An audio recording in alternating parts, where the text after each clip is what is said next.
I'm joined now in the studio by the noted political scientist, Professor Jibrin Ibrahim, who is chair of the editorial board of Nigeria's Premium Times newspaper and senior fellow at the Center for Democracy and Development. Good to see you, Prof.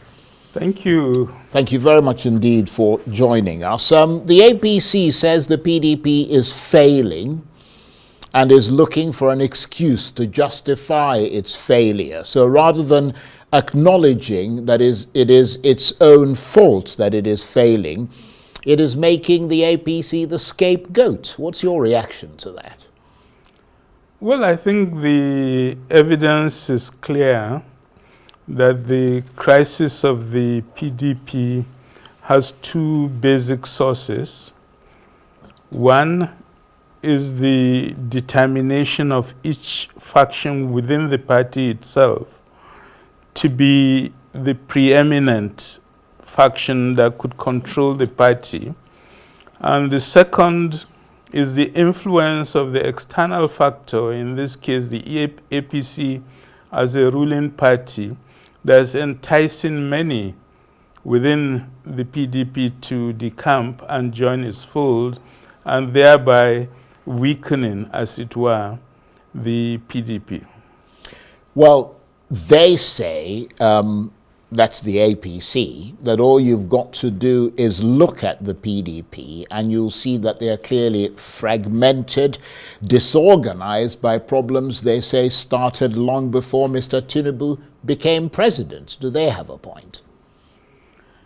Yes, the PDP has had a crisis for quite some time, and the crisis has taken various dimensions. I think at the very beginning, the PDP expected to rule Nigeria for a very long time. I think they are the ones who mentioned 60 years initially, and that didn't happen. They lost power, and losing power in the context of the politics of Nigeria is a very deep stabilizing factor, because so many in the political class are there for what they can get from the state, what they can get from the government treasury, what they can extract from the ministries or agencies they've been asked to run.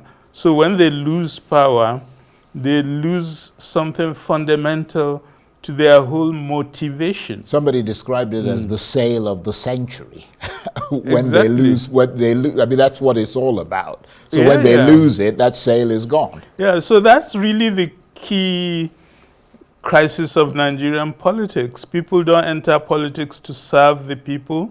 People enter politics to serve themselves. And serving themselves means essentially looting the treasury. So whenever a ruling party loses power, it affects it considerably. And the pull factor from the APC is only one dimension. The other dimension is the push factor from the pockets of those who have lost power, who want to be back in money, back in authority, back in flying around the world and enjoying the perquisites of power. So it's the combination of that push and pull factor that becomes very destabilizing on the party in question.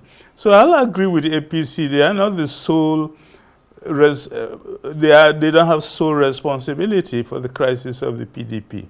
So in that context, what do you see, what future do you see for the PDP, especially with 2027 fast approaching? I mean, the APC is gleefully saying that the prospects for coalition driven by the PDP don't look bright, because, I mean, PDP governors have already said they're not interested in a coalition. The party's National Working Committee are also distancing themselves from such a coalition. Well, the PDP, as you know, is driven by three key factions. The most powerful influencer in the PDP is a minister in the APC government, the minister for the FCT. So he is a member of the PDP. He is a strong influencer, and many of the key officials of the PDP are beholden to him. The second faction in the PDP is the governors faction, and they themselves are not a cohesive factor because some of them owe their loyalty to Wike and therefore would want to follow him, while other governors have their ambitions of their own. The third wing of the PDP is controlled by Atiku Abubakar, who has the hopes to use it as a platform for his 80th presidential campaign. So that's the power structure of the PDP itself, is quite a divided party. And within this context, only a strong external crisis that they see as existential would force them to unite as a single party. That's a good point. And of course, as you said, they are dividing in the sense that there's a lot of defections. I mean, we saw more from Enugu and I think the people from Enugu were the Labour Party, but we also saw some from Cross River State defecting to the APC. I mean, just take us back in time, because I read your very interesting article and I thought that was really very illuminating. Take us back in time to 1978 and Nigeria's Second Republic. What does that period tell us about what happens when a ruling party attempts to form a one-party state by trying to absorb opposition politicians into its ranks? I think the first issue to note in terms of the Second Republic is that the process leading to the Second Republic, the military had indicated to the political class they'll prefer if they could all unite in one party and we'll have a one-party democratic state. That was the wish. That was already there in the speech of General Murtala opening the Constituent Assembly. So that was their will, and the politicians worked very hard to be in the same party. And the national movement was created. And in northern Nigeria, two key political actors, Aminu Kano of the radical NEPU and Taka of the UMBC, Joseph Taka, United Middle Belt Congress, agreed to team up with the group from the Northern People's Congress to have a united Northern Front, which they did. After that, they were able to convince the Southwest, the Southeast, and the South-South to all join in the national movement with the expectation that the entire political class will be in one party. But it was, in a sense, a pipe dream because there was no basis for that. Because the thinking among Southern politicians was that the North had been in power in the First Republic, and there must be power switch. And therefore, definitely Zik himself, Awu and Co. all had presidential ambitions. So once 1978 came and the question of positioning for power arose, the national movement broke up and 5 parties emerged and contested the 1979 election. The National Party of Nigeria had the highest votes and was able to set up government, but it was a minority government in the sense that if the other parties, to use the term Shagari used at the time, ganged up against the MPN, then they could throw the MPN out of government because they only had a relative majority, and the others were stronger combined in the National Assembly. So what happened was that they set up a national government. It wasn't really national because only the MPP and the MPN joined in that government. After 2 years, that broke up. The strategy, therefore, of the MPN was to use what they call federal might to break up the other parties and destabilize them before the 1980 1983 elections. And they went much further than what we are seeing today. One, they set up what they call the presidential liaison officer in each state in the country to supervise federal projects. And in northern Nigeria, that presidential liaison officer was called Kafi Gwamna. That is, you are stronger than the governor in the opposition because you carry the entire federal might. And they were quite disruptive to the operation of state governments. The second thing was to attract politicians from the other parties to decamp to the MPN. And they were able to entice quite a lot of the politicians. And by the time we went to the 1983 elections, the MPN was sure it will win with a massive majority. It didn't want a relative majority, it wanted an absolute majority, so that there would be no fear of gang up, as they called it. When the elections came to their shock, all these people who had decamped couldn't deliver their constituencies. Because people felt there was a profound sense of injustice. MPN, you are the ruling party. You are the most powerful. Why do you now create factions in all the 4 other parties, attract their people, bribe them with money, just to destabilize the parties and make it easier for we? So it backfired on the MPN, and they couldn't win with the type of majority they wanted. They did win, though. They did win. They got 10 points higher than they got in 1979 and 1983. But then they wanted to make sure they had inroads in each zone. And Ondo State was what they had targeted for their inroad in the southwest. And they got this Omoborio contest and put all the federal might behind him. And when the election came, he lost. But that was when the electoral system in Nigeria invented what we all know, which is rigging by declaration. Right. So they basically imposed him on the state. Yeah. So they counted the votes. He had lost. They brought new, what do they call it, this paper, the tally papers. Yeah.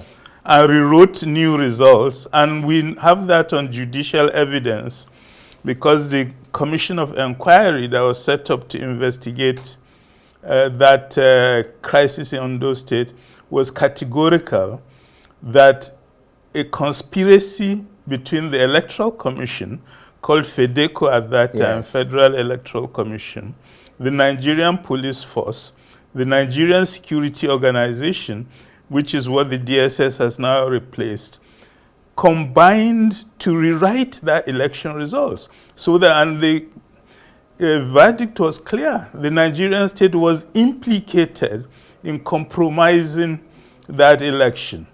And the bitterness of Nigerians at that state compromise in rigging elections was the sentiment the military used under General Muhammadu Buhari to have the coup 3 months later and take over power. So politicians should always be very careful about pushing the boundaries of using state power to oppress, to cheat, to manipulate, because there is a tolerance level that people will say, no, we've had enough of that. That's a fascinating history lesson there, and thank you for taking us back and going through it as clearly and comprehensively as you have. But can it be said that the APC is not necessarily poaching opposition politicians? I mean, they're suggesting that if you can't get your house in order, don't be surprised when your neighbor starts receiving your visitors. I think those were the words of one of Mr. Tinubu's special advisors, Daniel Buwala. Well, I think the evidence for me is clear that the APC is poaching opposition members. They are enticing them. They are offering them positions. They are offering them resources. And that's the motivation that's pushing many of them to go. So Buwala can say what he wants, But the evidence we see clearly before us is that there is a clear attempt by the ruling party in conjunction with the federal government to attract, to take over leading opposition politicians and put them on their side of the bargain. So, I mean, the option open to the PDP, I mean, it's trying to fix its house. It's set up a strategic committee. But it is also at the same time, because a lot of people are saying that because of the weakening of not just the PDP, Labour and all the rest of them, what they need is to come together as one cohesive force in order to take on the increasing might of the APC. If the PDP is at least publicly distancing itself from any coalition, where does this leave the likes of, I'm thinking of people like former Governor Nasser El-Rufai, former Vice President Atiku Abubakar, who appear to be the big champions of the proposed coalition? You see, one of the things we haven't been able to crack in political science is when does the politician become rational? In a situation in which you have a party in power and collectively all of you in the opposition feel that party should be removed from power through the ballot box, what is rational is to agree on who will lead and you all team up behind that person. But the politicians will never team up against one person because too many of them all want to be president of this country. Right. So they each act in their own interest rather than their collective interest. And that's why often they are unable to achieve their objective. In this situation, things will change if the politicians become rational, that's the opposition politicians, and decide to come together behind one person who would stand for office. But if they all go their own separate ways, which is very likely, then we'll see a repeat of what we had seen in the past. Well, now that we have the benefit of having you here, let me ask you what your reaction is to the news that we heard earlier today, that the House of Representatives has passed a bill to make voting mandatory. I don't know, I mean, I'm assuming you heard that piece. Yes, well, I think it's not a bill that they have thought through, because first of all, they are making it punitive not to participate in an election, and I don't think citizens should be made to have an obligation to vote in an election. They should vote as a democratic right that they perceive they want to exercise the mandate that the Constitution gives them. We've seen countries that have mandatory voting, and for a lot of these countries, you are never able to get everybody to come and vote, even when there are punitive measures against them. Because it's a form of protest for somebody to say, look, I don't like all the politicians, and I'm going to sleep in my house rather than go and vote. That's your right as a citizen, that you feel the choices before you are simply not good enough, and you're not going to bother. So the issue about voting is for parties to bring very good candidates that will excite voters and encourage them to come out and vote because they have something to present, because they have a transformative agenda that will attract the citizen. A punishing attempt to have people vote by force, I think, is really not what we require in this country at this point in time. On that note, I want to thank you very much indeed. Professor Jibrin Ibrahim is a noted political scientist, chair of the editorial board of Nigeria's Premium Times newspaper, and senior fellow at the Center for Democracy and Development. Thank you very much indeed. Thank you, Charles.